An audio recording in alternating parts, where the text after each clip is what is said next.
한국의 소리, 한국 악기의 세계에 오신 여러분들 환영합니다. 오늘 네 번째 시간입니다. 지난 시간에 이어서 오늘 이 시간에서는 조선 전기에 전승되던 한국 전통악기 중에서 올해에 속한 악기 중 우리가 길래에 속한 악기를 지난번에 살펴봤고요. 이번에는 가래 및 기타 다른 의례에서 사용되는 악기들을 살펴보도록 하겠습니다. 그러면 지금부터 연양에서 사용되던 조선 초기의 악기들을 살펴보도록 하겠습니다. 응고, 삭고, 그 다음에 건고라는 악기를 소개해 드릴 텐데요. 고려 예종 11년에 송으로부터 대성악이 수입될 때 그때 아악기로서 수입되었던 악기들입니다. 이 건고, 응고, 삭고는 조선시대 때 전정 흥가에 편성돼서 조회와 연양 등에 사용됐던 악기들입니다. 보통 헌가라 하면 대뜰 아래 마당에 펼쳐놓고 연주하는 그런 것을 말씀을 드릴 수가 있는데요. 북쪽 중앙에 남향 또는 북향으로 설치를 했던 악기들입니다. 북쪽을 바라보고 건고를 가운데 두고요. 왼쪽, 즉 서쪽에 삭고를 위치하고 오른쪽에 응고를 함께 편성을 했다고 합니다. 삭고는 호랑이 모양의 받침대에 봉황의 머리를 장식한 나무 틀을 세우고 그 틀에 북을 매단 형태입니다. 그리고 북면을 북채로 쳐서 연주를 하게 됩니다. 그러나 오늘날에는 설치만 하고 실제로 연주는 하고 있지 않습니다. 다음으로 소개해드릴 악기는 도고, 절고, 방향입니다. 이 도고는 이전에 우리가 뇌도, 영도, 노도를 말씀을 드릴 때 이 딸랑이 북과 같은 형태의 악기다라고 말씀을 드렸습니다. 도고라고 했을 때는 그 단독으로 북 하나만 두 개의 북면을 가진 악기를 우리가 도고라고 얘기를 하고 있고요. 그 다음에 절고는 삐딱하게 그 방대라고 하는 받침대 위에 북을 세워서 연주하는 악기입니다. 그리고 방향은 우리가 편종과 편경과 유사한 형태의 악기라고 할 수가 있는데요. 편종은 금속으로 만든 종을 틀에다가 매달아 놓은 형태, 그리고 편경은 돌로 만든 경을 틀에 매달아 놓은 형태라고 한다면 방향은 쇠로 만든 여러 개의 쇠판을 이 하나의 틀에 매달아 놓았다고 볼 수가 있습니다. 제가 여러분들 편종과 편경 말씀을 드릴 때 석기 시대와 청동기 시대의 문화를 음악에 간직한 것이 아닌가 이렇게 추정해서 말씀을 드렸었는데요. 방향은 철기 시대의 문화의 흔적이 아닌가 이렇게 생각을 해봅니다. 그래서 방향, 편종, 편경은 모두 다 12호를 낼 수 있는 악기이고 편종과 편경 같은 경우 오늘날에는 12홀 사청성 해서 16개의 종과 경을 달아 메었는데요. 지금 여기 여러분들이 보고 계시는 방향의 도상을 보시면 아랫줄 8개, 위에줄 8개에서 12홀 사청성을 갖춘 방향의 모습인 걸 알 수가 있습니다. 다음으로 소개해드릴 악기는 당비파, 당필률, 당적입니다. 여러분들 이미 짐작을 하셨을 겁니다.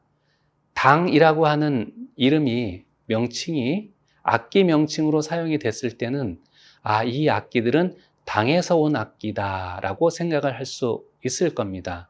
맞습니다. 당비파의 기원은 중국이고요. 당필률의 기원 또한 중국입니다. 그리고 당적 또한 중국에서 왔는데요. 사실 중국의 문헌을 살펴보게 되면 비파라고 하는 악기는 서역의 악기입니다. 필룰이라고 하는 악기도 서역의 악기입니다. 적이라고 하는 악기는 비파와 필룰과는 다르게 한자의 이름을 갖고 있지 않습니까?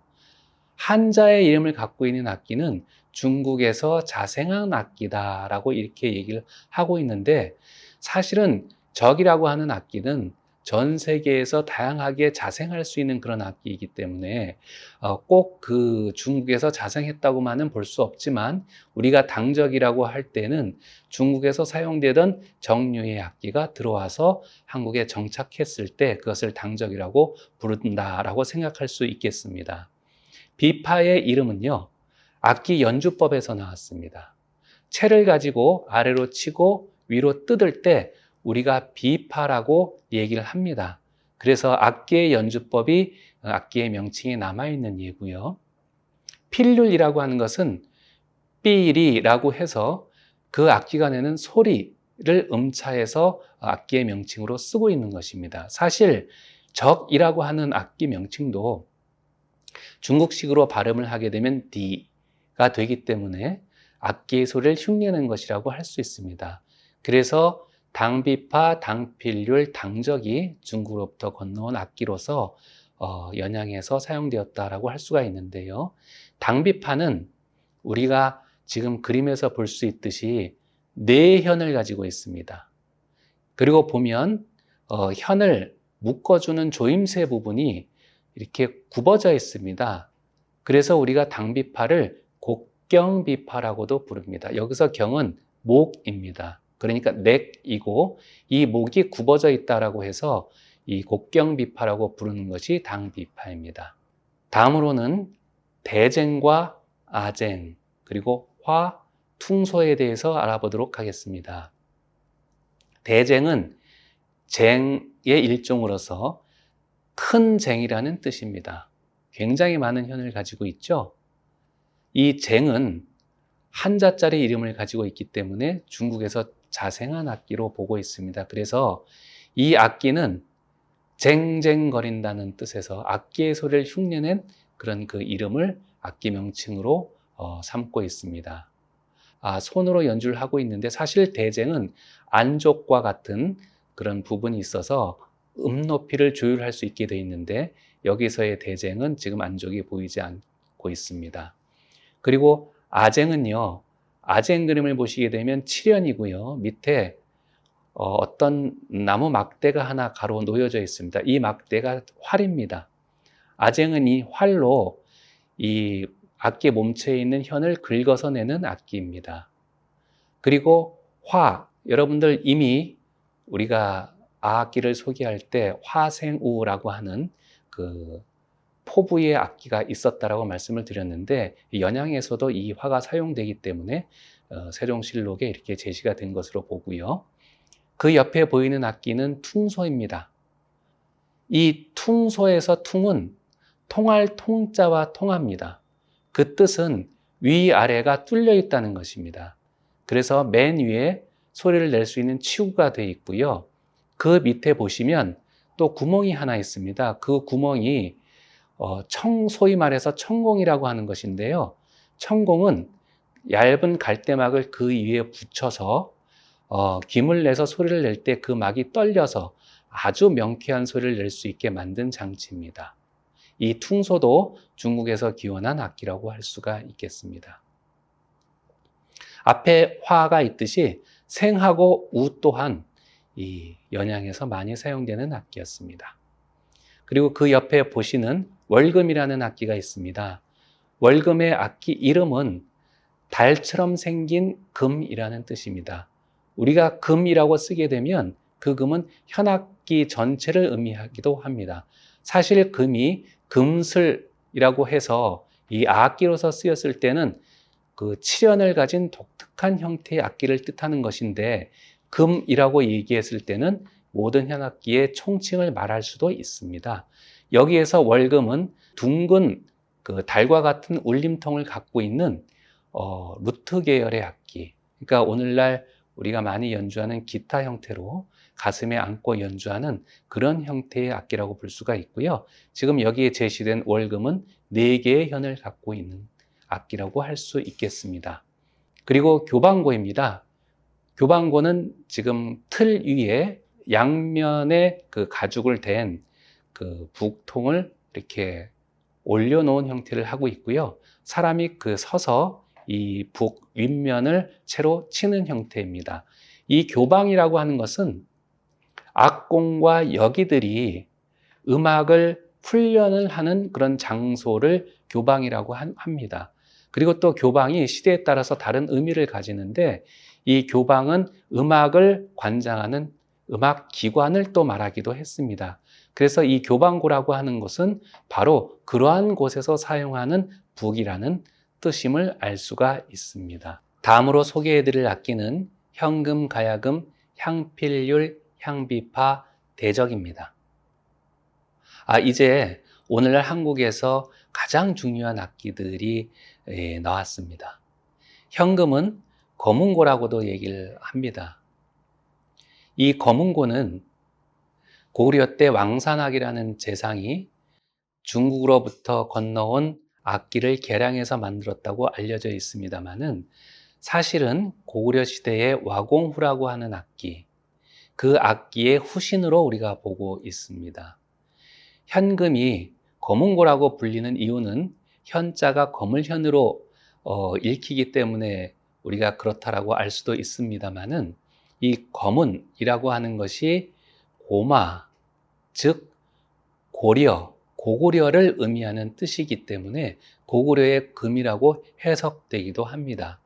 사실 삼국사기에 보면 고구려의 재상 왕산악이 이 거문고를 만들어서 연주를 할 때 하늘에서 검은 학이 내려와서 춤을 추었다라고 해서 현학금이라고도 불리고 이 현학금이 줄여져서 현금이라고 불린다는 기록도 있습니다. 이 거문고는 육현을 가지고 있고요. 술대라고 하는 채로 연주를 하는 악기입니다. 가야금은 신라의 가야금으로 여러분들이 잘 알고 있는 대표적인 한국의 전통 악기입니다. 12줄을 가지고 있고요. 가야의 우르기, 이 악기를 가지고 신라에 투항을 해서 가야에서 온 악기라는 뜻으로 가야금이라고 불리게 되었습니다. 지금 세종실록에 기록된 이 가야금을 보시면 가야금 위판에 너무나 화려한 문양들이 있는 걸 알 수가 있습니다. 일본의 정창원이라고 하는 절에 가면 동대사라고 하는 보물창고가 있습니다. 이 동대사의 이 정창원 보물창고에는 신라로부터 일본으로 건너간 가야금이 여러 대 남아 있습니다. 실제로 이 정창원에 남아있는 가야금의 모습을 보게 되면 지금 세종실록에 제시된 이 가야금처럼 정말 화려한 문양을 확인할 수가 있습니다. 그리고 향필률과 향비파입니다. 향필률, 향비파 모두 향이라는 한자를 악기 명칭에 달고 있는데요. 우리가 향악기를 여러분들한테 말씀드렸듯이 향이라고 하는 것은 이 우리나라에서 자생했다라고 하는 뜻입니다. 그래서 향비파는 우리나라에서 만들어진 비파이고 향필률은 우리나라에서 사용되던 필률이다 이렇게 말씀을 드릴 수가 있습니다. 하지만 필률이라고 하는 악기 자체는 서역에서 건너온 악기라고 우리가 알고 있기 때문에 그러한 악기가 우리나라에서 들어와서 우리식으로 정착된 것이 향필률이 아닐까 생각되고 있습니다. 향비파는 당비파와 차이가 있습니다. 당비파는 4개의 줄을 갖고 있고 그리고 목 부분이 굽어져 있는 것을 우리가 지난 시간에 확인을 했었는데요. 이 향비파는 목이 굽어져 있지 않고 꼿꼿하게 세워져 있고 5개의 현을 가지고 있습니다. 사실 향비파가 현의 수가 당비파보다 많기 때문에 조선 후기에 이르면 선비들이 향비파를 사용하는 것을 어려워합니다. 주법이 매우 어렵기 때문에 향비파는 조선 후기에 사라지게 되고 당비파가 선비들이 애용하는 그런 악기가 된다라고 합니다. 그리고 대적이라고 하는 악기는 다른 말로 대금이라고 합니다. 대금은 한국의 매우 독특한 관악기입니다. 대금에는 청공이라고 하는 구멍이 있어서 퉁소처럼 청공에 청이라고 하는 얇은 막을 붙입니다. 저음 혹은 고음에서 아주 아정하고 명쾌한 소리를 낼 수 있는 그런 막을 붙임으로써 악기의 음색을 독특하게 만들고 있습니다. 이 대적은 대금이라고 불리는데 이 금의 한자어를 우리가 살펴보게 되면 속 아주 가득 차 있는, 속이 배어 있는 대나무라는 뜻입니다. 그래서 악기 자체가 바로 악기를 만드는 재료를 함유하고 있다, 이렇게 말씀드릴 수가 있습니다. 그리고 해금, 박, 장고와 같은 악기가 연양에서 많이 활용이 되었습니다. 해금이라고 하는 악기는요, 그 해라고 하는 한자에서 알 수 있듯이 중국 북부에 있었던 해 부족이라고 하는 소수민족이 즐겨 사용하던 악기였습니다. 이 악기가 고려시대 때에 한국으로 유입이 돼서 많이 연주되었고, 실제로는 당악기이지만 거의 향악기화돼서 향악기처럼 알려진 그런 악기가 되었습니다. 이 해금은 비사비죽이라는 말을 듣습니다. 비사비죽이라고 하는 것은 대나무도 아니고 현도 아니다, 실도 아니다 라는 뜻입니다. 대나무는 관악기를 뜻하는 것이고 이 실, 사, 현은 현악기를 뜻하는 것입니다. 해금은 당연히 두 개의 현으로 구성된 악기이기 때문에 현악기인데요, 이 활로 이 현을 문질러서 마찰해서 연주를 하다 보니까 관악기와 같이 끊이지 않는 그런 성질의 음악을 연주를 할 수 있습니다. 그래서 현악기지만 성격은 관악기와 닮았다, 그래서 비사비죽의 악기라고 우리가 얘기하고 있습니다. 그리고 박입니다. 박이라고 하는 악기, 이 그림에서 보시면 알 수 있듯이 6개의 나무 조각으로 구성되어 있습니다. 그리고 그 사이에는 엽전을 끼웠습니다. 양손으로 맨 위쪽과 맨 아래쪽에 나무판을 잡고 서로 펼쳤다가 합치면서 소리를 냅니다. 이 박은 음악의 시작, 음악의 끝, 그리고 음악의 변화를 알려주는 매우 중요한 악기입니다. 그래서 여러분들이 한국의 전통음악을 들으시려면 국립국악원의 공연들을 가서 보실 때 대부분의 음악들을 박을 쳐서 시작을 하고 박을 쳐서 끝내는 것을 확인하실 수 있습니다. 그리고 마지막 악기인데요, 장고입니다. 이 장고는 한국 전통음악에서 빼놓을 수 없는 매우 중요한 타악기입니다. 지금까지 소개해드렸던 많은 악기들이 독주 악기로 쓰일 수 있는데 반해서, 물론 장고도 독주가 가능합니다만은 장고는 대부분 다른 악기들의 반주 악기로서 사용되는 악기입니다. 이 장고의 기원은 굉장히 오래되었습니다. 아마 이 모래시계 형태의 악기들이 전 세계에 분포되어 있는 것으로 알고 있는데요, 인도라든지 중국에서는 고대로부터 이게 존재하고 있었고, 우리나라에서도 고대의 그 고고학적 유물들을 살펴보게 되면, 특히 불교의 도상들을 살펴보게 되면 장고를 연주하는 모습들을 많이 볼 수가 있습니다. 이 장고는 모래시계 형태의 울림통을 가지고 있고 양면에 가죽을 메어서 채로 치게 됩니다. 그리고 가운데에 조임쇠가 있어가지고 축수라고도 합니다. 장고 양면에 부착한 가죽을 두드려서 소리를 낼 때 음의 높이나 그 음색을 조절하게 됩니다. 조선 초기에 연주되던 연양악기를 지금까지 살펴보았습니다. 다음 시간에는 조선 초기에 사용되었던 한국의 전통악기 중에 굴레에서 사용되던 악기들을 살펴보도록 하겠습니다. 고맙습니다.